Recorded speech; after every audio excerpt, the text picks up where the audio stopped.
Hey, welcome back, YouTube. Welcome to my channel. This is Nathan Daley. I am your law enforcement translator, 13-year law enforcement veteran here in Georgia, here to give you guys in-depth insight on everything law enforcement. Now, listen, I was doing a video earlier and a recommended video about police accountability. And while doing that video, I came across another one. This one I have not seen yet. So I'm going to do a live reaction. Check it out. The title of this video is Cop Abuses Authority Because He Was Offended. I love the title and I have a lot to say about that. So I'm going to go ahead and minimize me and I'm going to pull this video up and check it out. All right, this video that I found on this channel called Audit the Audit. It's actually a really excellent channel, you guys. If you're not familiar with it, I'll put a link in the description. And basically what this YouTuber does, it collects incidences involving law enforcement where they have made mistakes or when they have done good, and they actually break down the incident, talk about the law, and then they give the officer a score. And so this one I haven't seen, so this is gonna be an actual live reaction. This one is Cop Abuses His Authority Because He Was Offended.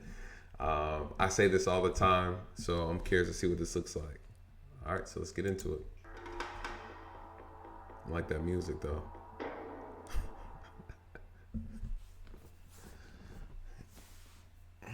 Fair use. Welcome to Audit the Audit, where we sort out the who and what and the right and wrong. On May 9th, 2021, two individuals who wish to remain anonymous were walking near the intersection of Del Mar Boulevard and Delcrest Drive in University City, Missouri to meet up with one of their friends who was on break at his workplace. As the two rounded a corner, one of the individuals made an obscene gesture at a passing police cruiser. Sergeant Larry Beckton of the University City Police Department allegedly came to a stop and engaged in a brief verbal exchange with the individual before deciding to exit his patrol vehicle and confront the citizen. You guys live over here? Oh, absolutely. Right. But do you live over here? Yeah. Okay, let me see your ID. I need to see your guys' ID. Thanks. What crime are we expecting? Okay, you guys are aimlessly walking out around here? We're not aimlessly What? walking out. We need all the time. Okay, do you live over here? Yes, I live in this neighborhood. Okay, I need to get your ID from you. No, Give me your name. it's all right. No, thank you. No, it's not an option. I'm gonna keep walking. No, you're being detained right now. Both you guys are being detained. For what? For suspicious activity. You're aimlessly walking around. I need to see your ID. Okay, sir, step over here for a second. I need to see your ID. You're being detained right now. Oh my God. Yo, he didn't waste no time. Listen, aimlessly walking is not a crime. Just FYI, if anybody didn't know that. Wow. This is like a legal stop. Literally. Cops can't do this, you guys. Know your rights. Know your rights. What's your name and badge number? That's not my name is right here. I need to see your ID. Or you need to see my it's not an option. Or I will take you to the station and get your ID. Sir, is this because I flicked you off? No, you're aimlessly walking around here. I came from my house. Okay. I'm gonna put you in handcuffs right now. Go ahead and stand up. Oh, snap. Go ahead and resist if you want to. You're being detained. Can you video? Wow. Wow. Have a seat. Do you have anything that's gonna stick me? No. That's my law. If you really want my ID, don't have a seat. Go ahead and stand up for me, sir. Do you have any weapons on you? No. I'm gonna pat you down for weapons. Dude, we came to smoke a cigarette. Okay. I came from my house. My I like this video already. There's been a lot of stuff that's going on around here. Here, Sergeant Beckton informs the individuals that he was detaining them because he believed that they were, quote, aimlessly walking around. Exactly. There's been, quote, a lot of stuff going on around here, as discussed on many episodes of ATA. In order for an officer to detain a citizen, they must have met the reasonable suspicion standard set forth by the Supreme Court in the infamous 1968 Terry versus Ohio case. Although officers are not required to have reasonable suspicion of a particular I'm gonna fast forward this. Listen, the officer's off to a bad start. I see a lawsuit in these kids' future. Listen, aimlessly walking is not a crime. All right. At best, what could the officer have done? He could have went up there and say, "Hey, don't flick me off." Listen, people have done it to me. I go up there and I tell them, "Hey, is there a problem?" "Yeah, we don't like you." I'm like, "Okay," and then I drive off. Let me keep going. This is crazy. You know what I do like about this? These are, and I don't want to say like about this, and I don't mean this in a bad way. But an incident like this is not going to make the news. Why? Because it's two white males, right? It's two white males who, right now, and I haven't seen the rest of this video, been illegally stopped, illegally detained, okay? This happens to white people, okay? This also happens to white people. And I always like to point out things like this because in my community, we have a sense to believe that the police only mistreat black people, right? Or they only mistreat minorities. That is not true. You have officers that have ego problems. You have officers that are unprofessional. You have officers who don't even understand the law well. They represent a very, very small portion, but they're out there. And this is another reminder that the police issue in this country is not a black issue. It's an American issue. It's all of our issues. All right, how do we address officers that aren't doing their job properly, right? How do we put together proper reform that addresses legitimate issues that will have a positive impact in making change, right? So this is why I like to steer away from race. I know I bring it up often, but I have to, right? But as far as me personally, I don't look through the lens of race.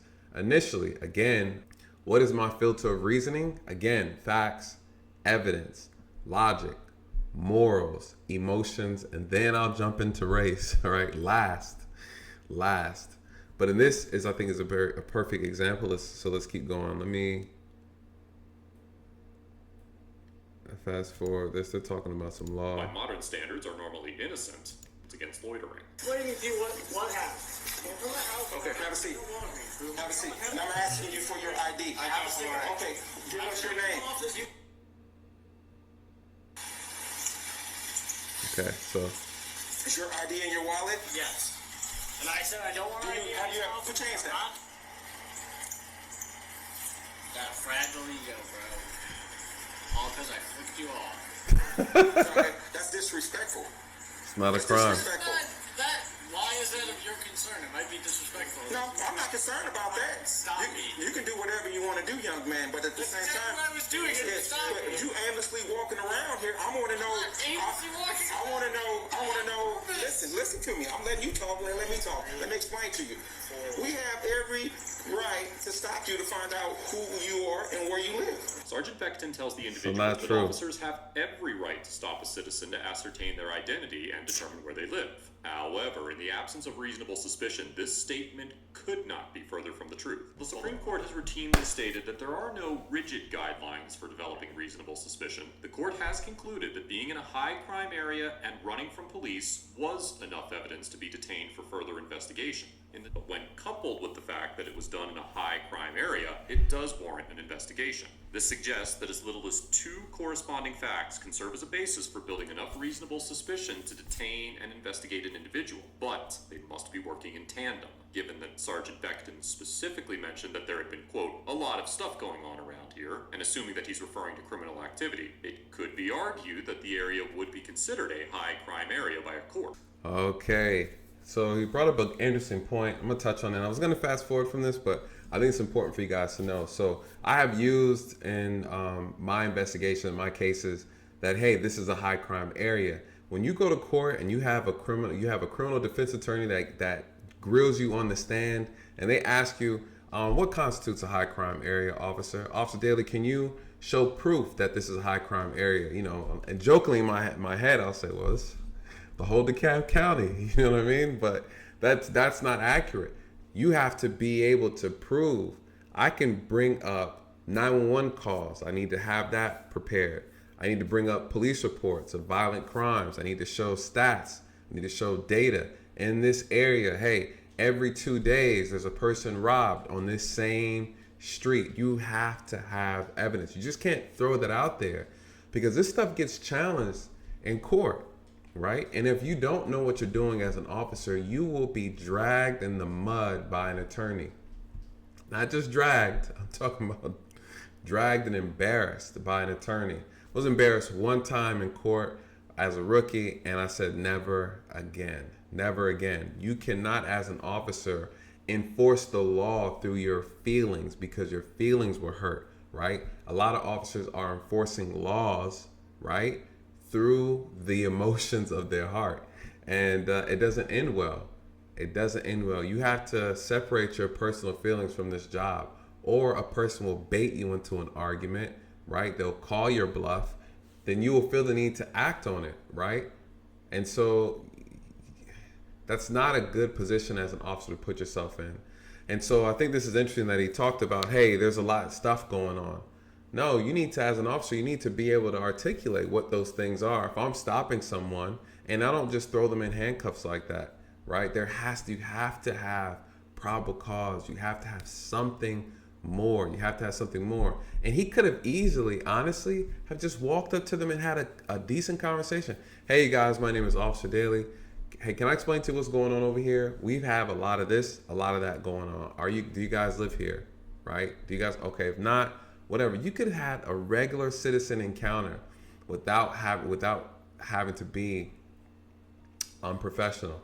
This officer was upset because the man flipped him off, so well, I say, she just flipped him off back and kept him moving.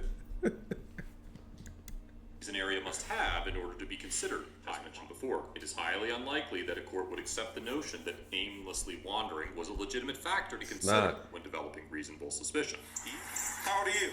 22? You're 22. Have you ever been arrested for anything? Yes. Okay. Do you have any warrants right now? No. Okay.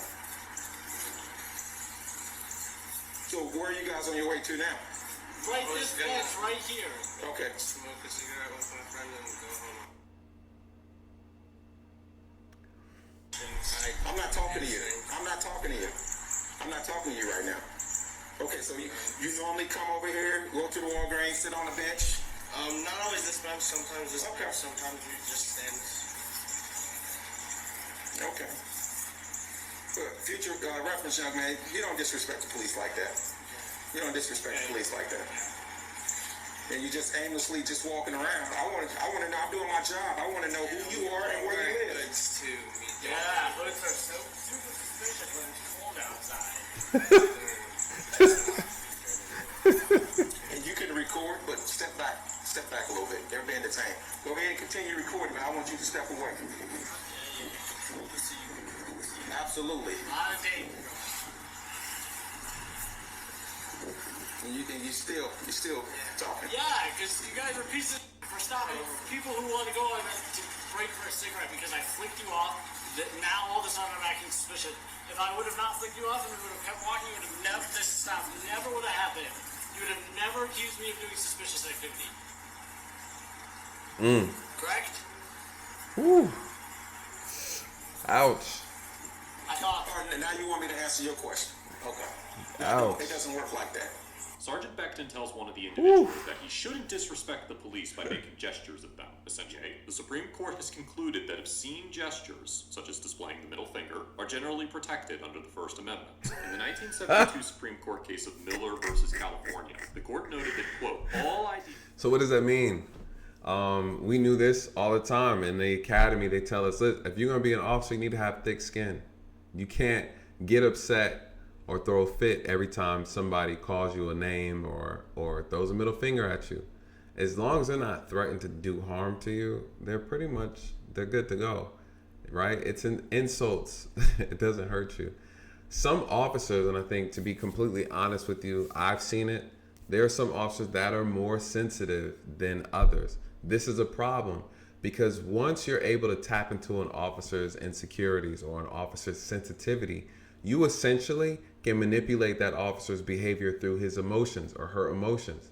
And this is why I've talked to some of my, veteran officers, they won't wear their wedding ring and things like that. They won't put any of their personal information or their business in their cars or anything like that because we don't want to give suspects any type of leeway into triggers that we might have, So there are officers that are more sensitive. There are officers that don't have as much self-control. And a lot of people are like, well, you shouldn't do the job.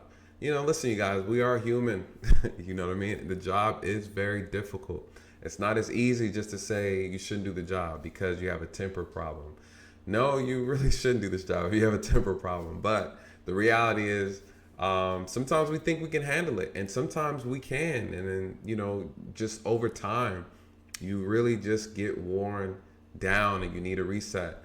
And that's something that needs to be discussed, right? Like a national conversation about, hey, officers are put through emotional, psychological, and physical stress every single day. You are dealing with sometimes the worst parts of society every single day. And it's difficult, it's difficult. It's not easy. So not making an excuse, not justifying the behavior. I think as officers, we have to practice on finding positive outlets for us to help us reset when we go back to work the next day or after having our time off and coming back. We need a healthy form of a coping mechanism dealing with the things that we experience. So I agree with that 100%. Again, it's not making any excuses. The reality is there are officers that are a lot more sensitive. So let's get back into the video. Yeah. I'm completely shocked. The officer has no charge. He has no violation. And they're still detained, illegally detained, and they're handcuffed. They're not free to go. I mean, I don't even understand. He must be waiting. He must have just ran their names, and that's not legal either. So we in law enforcement, we have this concept called the fruit of the poisonous tree, right? Meaning that if you start an investigation illegally, and through the investigation as it unfolds, right? Now the stop is illegal, right? It's not a justified stop. He had no probable cause. There's no reason for him to stop him. Say he finds something else later down the line, like maybe he decides to search him again, look in his shoe, and he has maybe little bag of meth, right? Or cocaine or marijuana. Let's just say marijuana. Well, what will happen when it goes to court? Well, when it goes to court, his attorney is going to say, no, my client was illegally stopped and detained. His Fourth Amendment rights were violated. So everything that was found because of this violation is what we call a fruit of a poisonous tree, and it will be thrown out, right? Things like that have happened on larger cases, like really big cases, like murder cases and drug cartel cases, So it's a big thing. We have to do things by the law. So I'm gonna fast forward to this. This video's almost done, but Let's get there. Can I ask you, how do I get an officer complaint form? Just ask you. Better stand up. I'll take these cuffs off. What's the process of getting an officer complaint? You come down to the station or call the police station. Okay.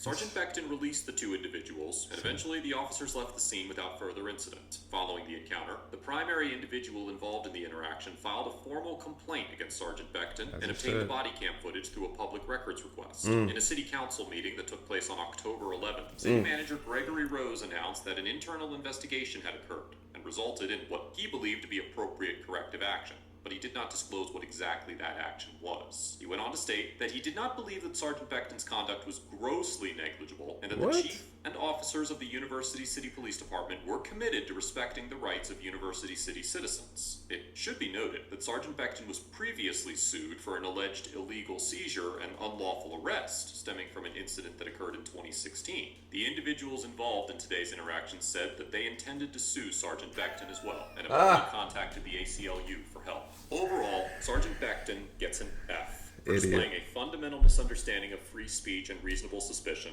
intentionally misrepresenting the facts of the encounter in an effort to justify his actions, and for maintaining a hostile and unprofessional demeanor throughout the interaction. Setting aside the notion that Sergeant Beckton likely initiated this stop for being flipped off, rather than on the basis of a suspicion of criminal activity, his actions would almost certainly be frowned upon by a court. Citizens should be able to wander aimlessly.